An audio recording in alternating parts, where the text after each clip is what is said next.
According to an article by Harvard, only 30% of professionals negotiated in their most recent salary conversation. That means the majority of us are simply not negotiating and taking what is being offered to us. When you look at the small percentage of people who do negotiate, 85% of them got at least some of what they asked for. That's a really high percentage success rate. If you fall into the group that doesn't normally negotiate, then over your career you could be missing out on lots and lots of money. Over the last 12 years, negotiation has been a key part of my day job, and I've also led interviews and recruitment efforts for the companies that I've worked for. But even though I've had all of this experience, I still found discussing and negotiating my pay a really difficult thing to do, and understand for a lot of people it's the same.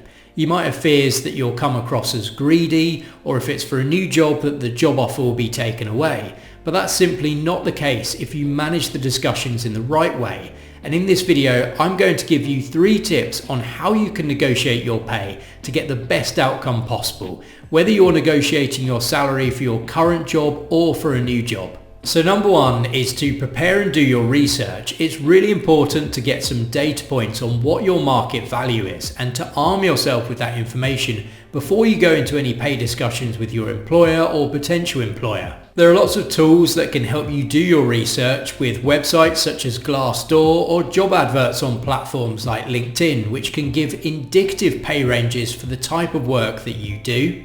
I think probably one of the best ways is to connect with a recruiter to understand if you move to a similar role at another company, what the pay would be like. The key is to get robust data to make sure that it's comparable to the job that you have or that you're going for. For example, it's for jobs based in the same location and in the same industry. Prior to your pay discussions, think about your ideal pay number and the number that you're willing to settle on. Always start with your ideal number first and don't give away the number that you're willing to settle on. One thing to avoid is giving a pay range, otherwise your employer will just offer the bottom of the range. And consider everything relating to compensation and benefits as negotiable, so don't just focus on the pay element only. Think about what other parts you would also like, such as additional holiday entitlement, pension, medical care, car allowance, or a larger bonus.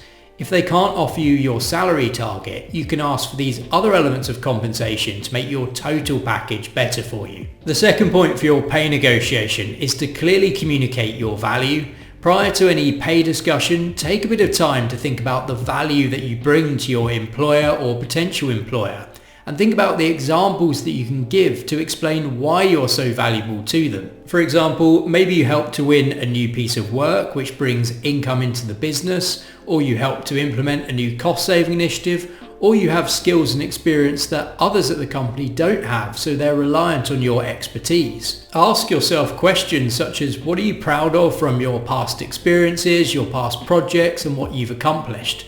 Try to have 2 or 3 key points to use in the pay negotiation and be assertive and confident about what you've done. I often write a short one-pager with these key points on them to use in the discussion, and it shows the person that you're negotiating with that you've done your homework. Although it can feel awkward, uncomfortable and difficult to do, when I'm negotiating, I always say to myself that ultimately you and your employer both want the same outcome. They want you to be happy with the offer and to stay with them over the long term. And obviously you want to be happy with the offer so that you're motivated to work for them every day. I actually think negotiation done in the right way can demonstrate a very valuable skill set to your employer. They can see live how you conduct yourself, how you communicate, and how you try to get your points across. These are all things that any good employer would want to see from their employees. So the third and final topic in this video is using influencing techniques. Let's go through an example of how a pay negotiation might go so you can practice it yourself. Imagine sitting across the table from your employer, it might be your line manager or a HR manager, and they offer you a pay number which is only a 2% pay increase from last year and below the number that you were hoping for. You should take some time to consider it, but remain silent as your employer will start to think that you're not happy with the offer. The first thing you should say is to thank them for the offer, as it shows gratitude and sets the conversation off on a positive tone. The next thing to do is articulate the 2 or 3 examples that you prepared to demonstrate your value. For example, you might say something like, I would like to be compensated fairly for my experience. I plan to stay with the company over the long term.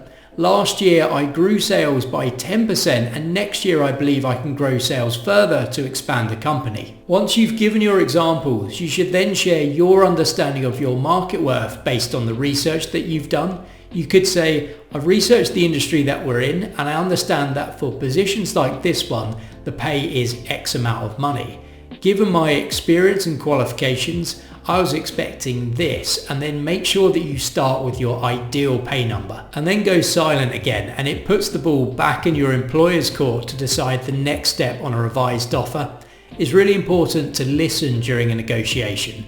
By paying attention to what the other person is saying, you can understand their position and you can try to tailor your responses to address their questions. I personally found this approach to be really effective. If you find it uncomfortable, then it's good to rehearse beforehand. Write down what you want to say and then practice it in the mirror or try it on friends and family, but maybe not negotiating for real money. After going through these steps, if you're still not able to get your ideal pay number, then that's where you try to negotiate the other elements of compensation and benefits. Don't be afraid to pause the discussion, take the offer away, reflect on it before you accept anything. So if you're in negotiation discussions with your employer or potential employer, think about the 3 points in this video on doing your research, communicating your value, and combining this with influencing techniques to get to a successful outcome that you can be happy with. If you found the video helpful, please do subscribe to my channel, give the video a like, and I'll see you on the next video.